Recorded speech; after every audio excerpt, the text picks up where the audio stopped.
Hey, what's up, everybody? It's Mick Gillespie from Bama Insider. Great to have you here as we talk Bama Factor, Alabama, Crimson Tide players in the NFL. And I want to remind all of you guys that all you got to do is go to Spotify, go to Apple Podcast, go to the Bama Insider channel, and you can get this podcast where we talk about Alabama players in the NFL or a lot of other stuff as we take you through the Crimson Tide season.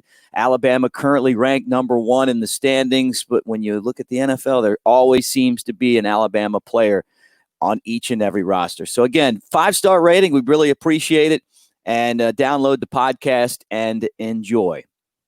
Hey everybody, with JP Shadrick, I'm Mick Gillespie. It is time for our Bama Factor Crimson Tide players in the NFL podcast. JP, we've been doing this now, like weeks, and there always seems to be something going on. You work with the Jacksonville Jaguars. I'm with Bama Insider. Did you have a good Thanksgiving? It was pretty good. What do you say, Mick? You left that part out today. What do you say?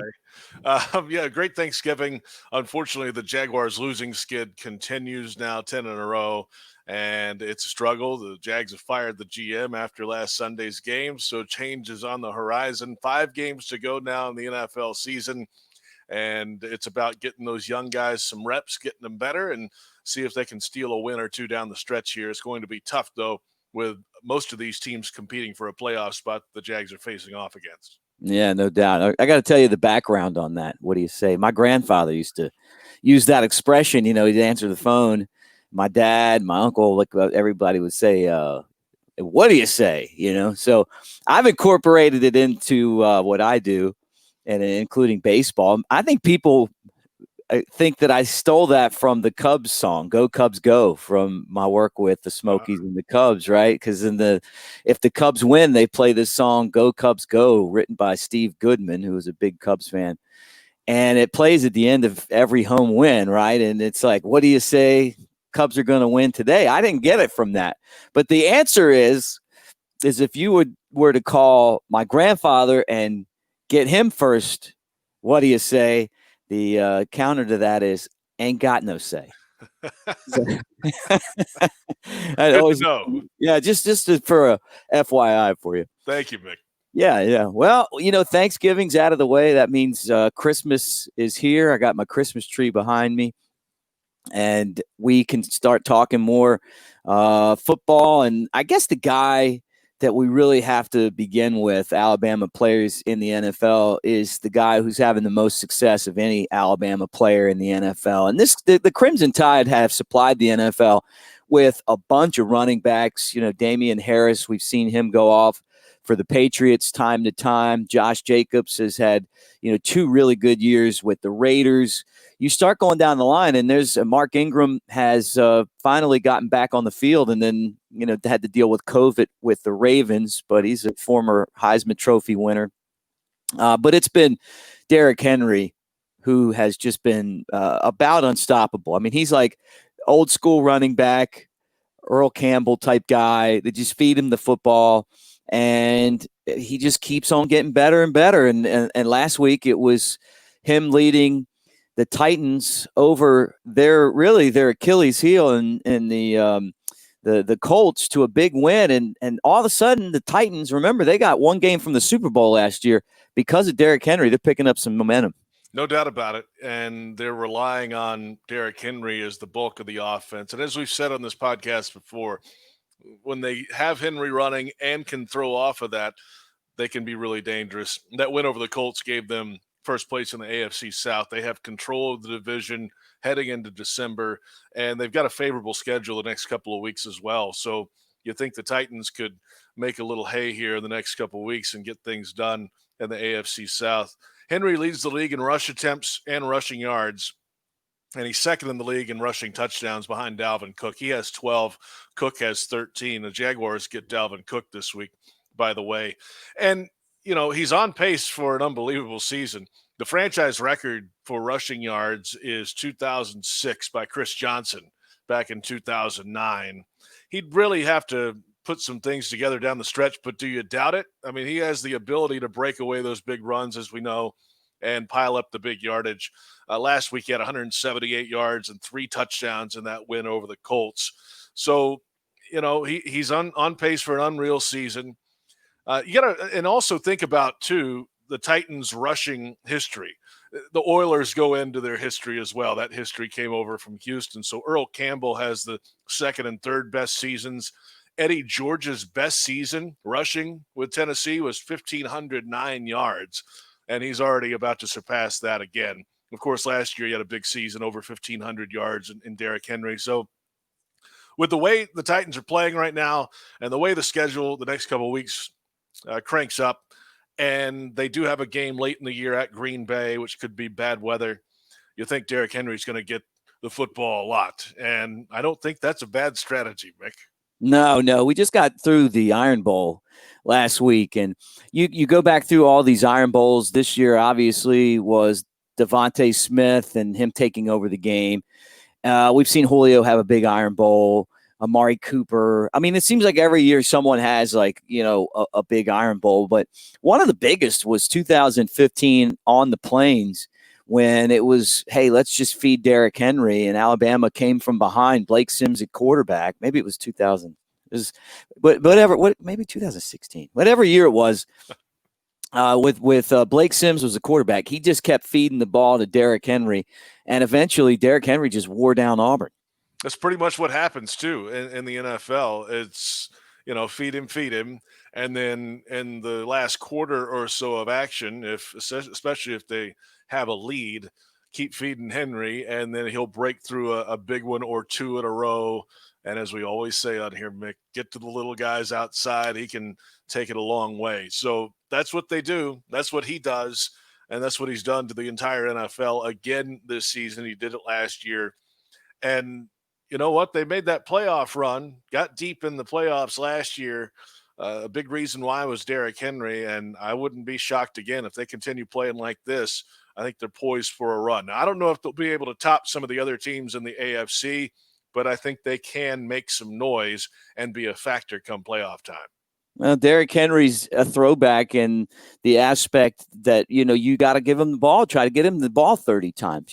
That's not really how the NFL works anymore. No, it's not. But for him, it sure is. It is. And, they're I think the Jaguars were built like that a few years ago, 2017, if you remember. Leonard Fournette was the rookie that year, and he was the first-round pick, and they ran the football most of the year.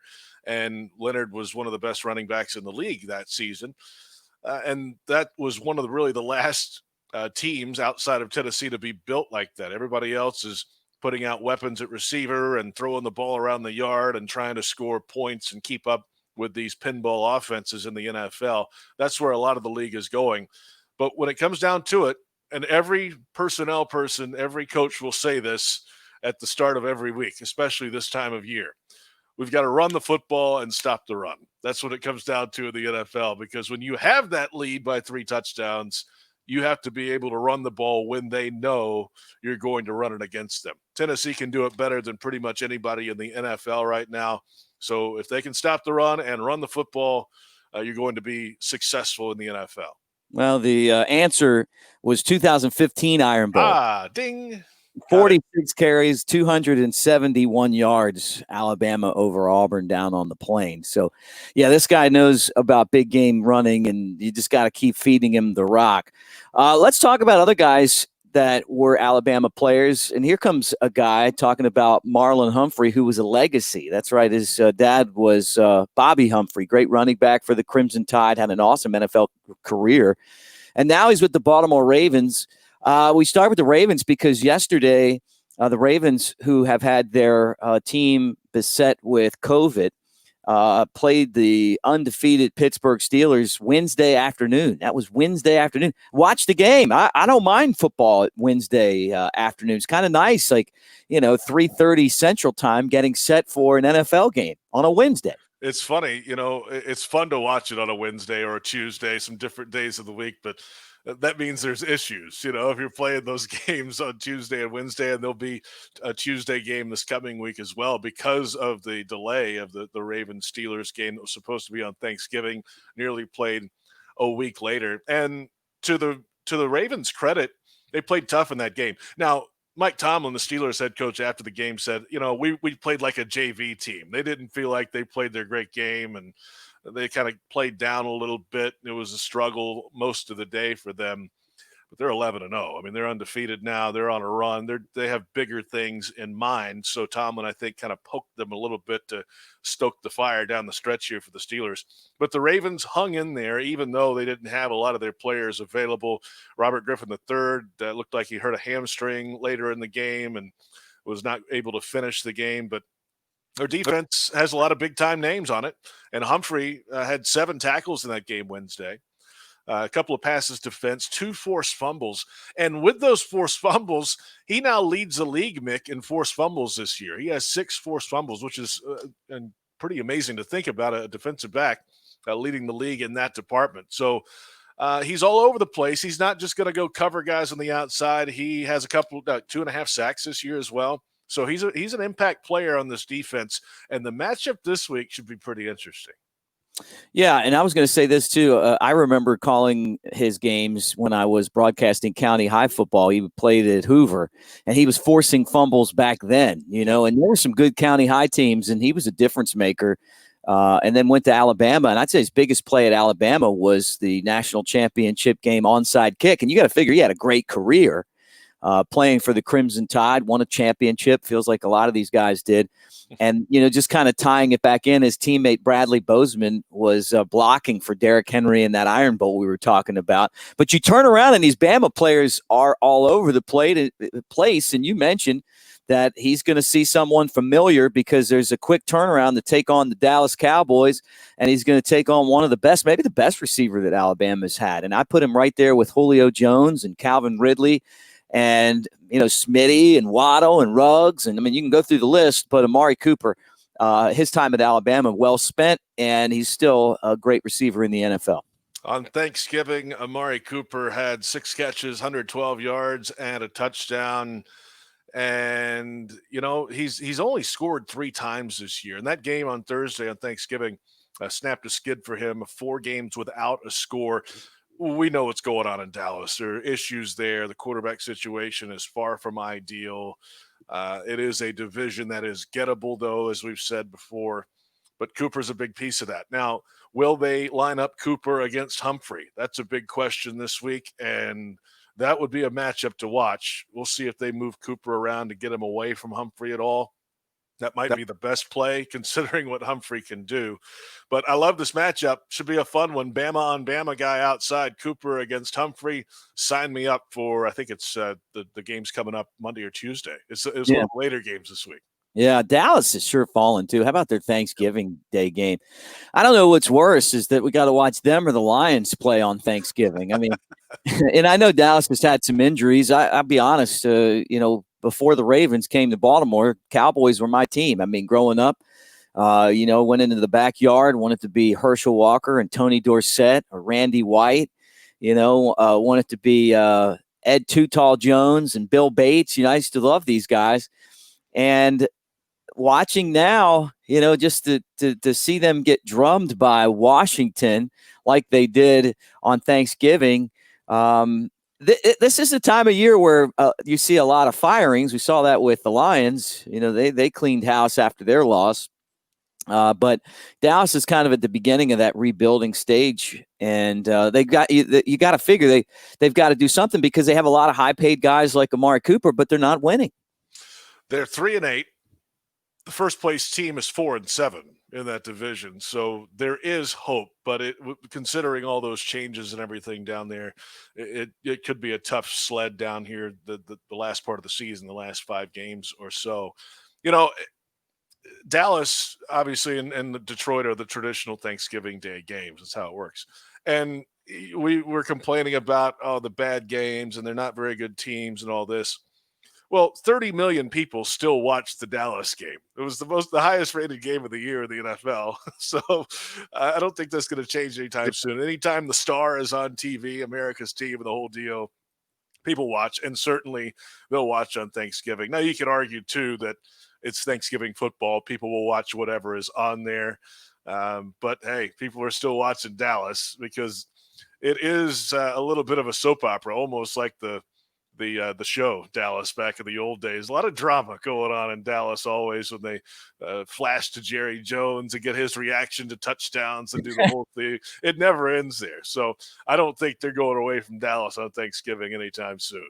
Yeah, old JR. I remember that Dallas show. Did you watch the Friday night lineup back in the day? It was you had the Dukes of Hazzard, the A-Team, and Dallas. Pretty good trio right there. Yeah, wasn't that Friday night? I know in my town it was. They don't make them like that anymore. I'll say that. It was not Miss TV at my grandparents' house. But, yeah, we'll see what happens. I mean, the Cowboys are still a big draw. I love their uniforms still. But, yeah, and the division in that NFC East is so bad that, I mean, if somebody could get hot and steal it, I just don't think it's going to be the Dallas Cowboys. I mean the Giants are in first place, and they're not any good. I mean, come on. They're 4-7, and they've beaten Washington twice, and Washington's 4-7, and so that's the tiebreaker. Giants have it. Philly's right there, 3-7-1. I mean, and then Dallas at 3-8. If they fall into a couple here, you never know. You just never know with this division, and somebody's got to go to the playoffs out of this division. Yeah, no doubt about it.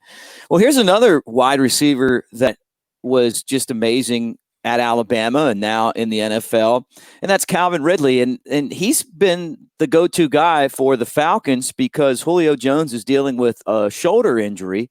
I feel like Julio Jones, to me, still is the best receiver that Alabama's ever had.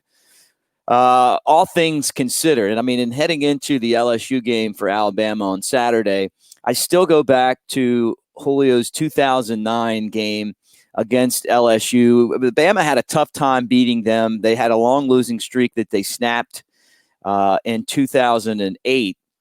And that was an overtime win. If you can remember John Parker Wilson diving into the end zone in overtime. They missed the game-winning field goal. Julio had a big game in that one. And then it was in 09 where Julio, with Alabama trailing late, stiff-armed a dude and took it to the house and led Alabama to the victory and, kind of opened the door in recruiting for guys like Calvin Ridley to consider coming to Alabama. So now with Julio out, there's Ridley in the NFL with the Falcons. And honestly, Atlanta's kind of picked up the pace a little bit here down the stretch. To your point first about Julio, he was the first big superstar player in the Saban era to come out. He had so many big moments at Alabama. And then a high draft pick, of course. And that kind of set the tone, I think. He was the big-time name. And as you said, a lot of these other recruits and everything came after that. A lot of that, I think, has to do with the success of Julio Jones. I wouldn't underestimate that at all. Ridley's one of those guys, too. Last week in their big win over Vegas, 9 targets, 6 catches, 50 yards. He had a touchdown in that game, his 7th score of the season. He had a huge start to the year, Mick. He had 2 touchdowns in each of the first 2 games of the season, 100-yard games in 4 of the first 5. I mean, he was hot to start the year, but he hasn't gone over 100 since then. So he's been battling a foot ankle issue the last week or so. He's on the injury report again this week. Is practicing but limited, so he's trying to fight through. And as you said, with Julio out to the side a little bit, it's been Ridley. They've had issues in Atlanta, though, in terms of their offensive play. Certainly the defense is not playing very well. But last week they got some things together. We'll see if Ridley can fight through here down the stretch, that foot issue. They might go to him a little bit more, and we'll see if he can crack that century mark before the season's done. Yeah, no doubt about it. And when you talk about Calvin Ridley and the Atlanta Falcons, they're in a tough division. I mean, the Saints are 9-2, leading the way. The Buccaneers with Tom Brady are 7-5, which is really surprising. I mean, you would have figured with all the playmakers that they have that they would be better. But if you had an offensive line to block for Tom Brady, I mean, like you watch Tom Brady, never has time to throw the football. So they got, all these guys, Gronk and Brown and this guy and that guy, the running back from the Jaguars, Fournette from a year ago. You got a lot of big name players, but the offensive line just not up to standards right now. With that said, the Falcons are 4-7, so they're pretty much out of the playoff race. Yeah. And I could see. Well, I mean, really, I could see the Saints or maybe Tom Brady getting hot and get sneaking into the Super Bowl out of that division. We'll see what the Saints have down the stretch here. They've been warm lately, so they're kind of surging ahead now. They haven't lost in the division this year. They're 4-0. And to your point about Tom Brady and Tampa, the offensive line, yes, that's the issue. Remember the great lines and the great offense in New England? Well, Tom always got it out quick. There was no he wasn't standing back there patting the football and waiting for guys to break open. It was always a pretty quick release. They didn't have big mauler offensive linemen there. That's just not how it was designed in New England, because Tom always got it out quick. The issues they had in New England, the very few they had over the years, were against teams like the Giants, who could roll in the pass rushers, cause some issues up front, get Tom to have to move his feet and move the point and do all that, just getting him uncomfortable. And he looks about the same way now that he did in those bad moments in New England, very few of them. So can they figure it out? There's reports of infighting and such down in Tampa, that Tom doesn't like the offense and this and that. I think they're going to be okay, because it's Tom Brady and it's Bruce Arians, and I think the trust should be in those football minds to kind of get things together and get things maybe adjusted a little bit down the stretch here. Now, they rallied late in the game last week, Tampa Bay did, and they showed some good things. Now, it was against Chicago, but it gave you a little bit of a spark. Okay, this offense can be something. Mm-hmm. Can they sustain that down the stretch? Can they overtake New Orleans? Maybe. We'll see. I wouldn't bet against Tom. I'll say that. Well, here's the deal, though. They're running out of time. This season's starting to wind down a little bit. That's right. Clock's ticking. So if you're going to make a move, it's got to be the next couple of weeks, and I hope the Saints stall a little bit and see what happens, because, there's some big games, obviously, coming up down the stretch as we look at the schedule for let's take a look at the New Orleans Saints here. I'm going to do this live on the show here, Mick. Okay, Atlanta. Saints have Atlanta, Philly, Kansas City, Minnesota, Carolina down the stretch. So Tampa Bay, if you look at their schedule coming up, they've got the bye week this week. They've got the Vikings, the Falcons, the Lions, and the Falcons. They have the Falcons twice. Mm-hmm. And the Falcons aren't any good on defense. So, and the Lions aren't that good. The Vikings have their moments. They're hot right now.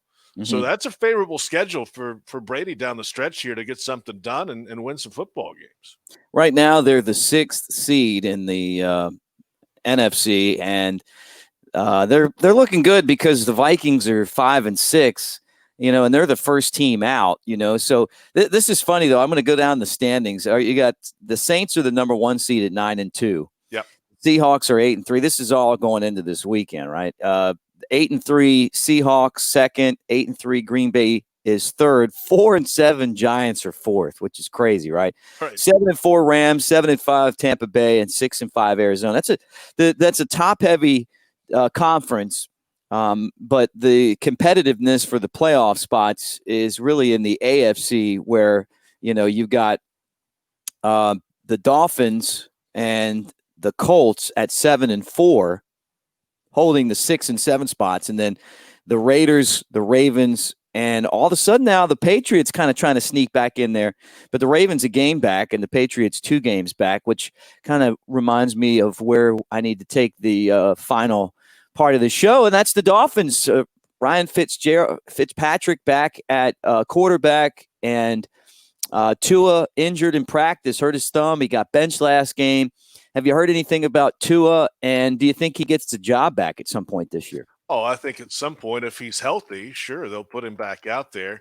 It sounds like he's on track to get back, so that's the good news. And I think if he's healthy, then guess what? They put him in there for a reason originally. I think they put him right back out there, battling through that issue there. And, he's one of those guys that, if he's healthy and ready to go, he's going to be in pretty good shape when he's out there. So it sounds like they're optimistic that Tua is going to be ready to go coming off the thumb injury. Limited in practice Wednesday, Mick. So, we'll see. I don't see why they'd sit him out and start Fitzpatrick over him if he's healthy. Right.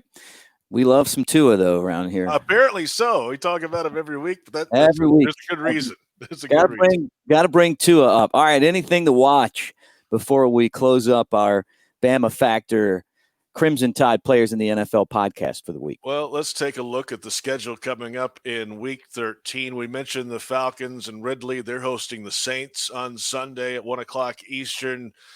The Tennessee Titans this week have the Browns. That's a really good battle of run games, obviously, with Henry against the two-headed monster in the backfield, Hunt and Chubb for the Browns. That's a 1 o'clock Eastern time kick as well. And then you got a couple games later than normal this week. Washington, with all the former Alabama players on that team, facing the 11-0 Steelers. That's Monday afternoon, 5 o'clock Eastern.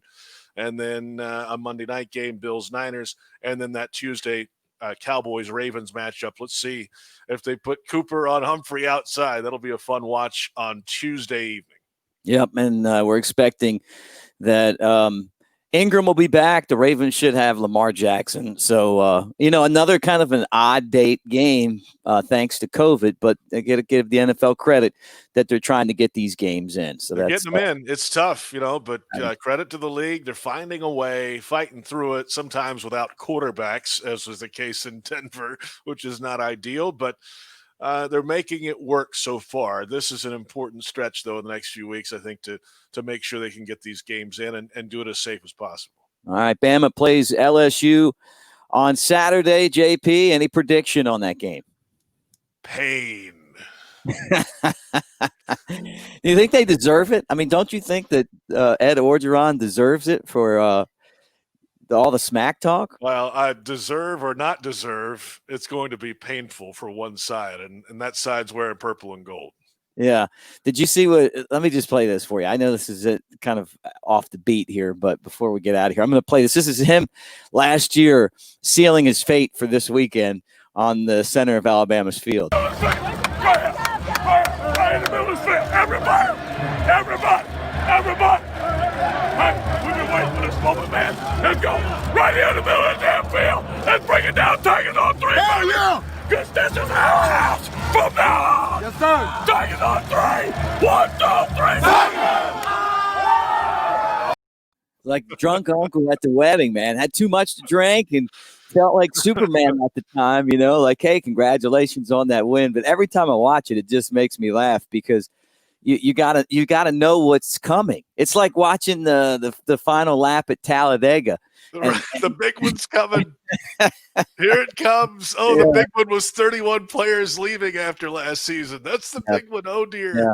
We're gonna play these games. And that's where Alabama is compared to LSU and other programs, is that you have a mass exodus to the NFL, kind of why we do the show every year. But somehow Nick Saban finds a way to to get back. And really, I mean, if you want to talk about, our house, like Ed Orgeron said, I think it's that Alabama has, for whatever reason over the years, has dominated LSU down there. I mean, you're going all the way back to like 1969. I mean, Alabama's lost a handful of games since 1969 down there and won a ton. So it'll be interesting to see what happens this Saturday. It will be. It's always a fun game. It's really, I mean, no offense to the Iron Bowl. That's the one I grew up on, but the Bama LSU game is always a fun one because there's most years either or both teams are in the national title conversation, at least as of the last 10 years or so. Great players on both sides. LSU has their fair share of NFL players that come out as well. So it's always a fun matchup and great talent on the field. This year, a little less on the LSU side than normal, but always a fun game. And I think it'll be really fun for Alabama folks this week. All right, JP, thank you so much, my friend. Mick, always good to see you. We'll talk to you again next week. All right, and I want to remind all of you guys that are watching on the Bama Insider YouTube channel, subscribe to the channel, give us a thumbs up. And for those that are listening, if you downloaded the podcast, the Bama Insider channel on Apple or Spotify, we really appreciate it. Give us a 5-star rating. We're going to keep on pumping content your way. We're going to talk a lot of Alabama, whether it be in the NFL or our weekly call-in shows or previews of matchups, including the SEC championship game. If Alabama wins on Saturday, we'll be talking about that. For JP Shadrick, I'm Mick Gillespie. This was our Bama Factor Crimson Tide players in the NFL podcast. We'll talk to you next week.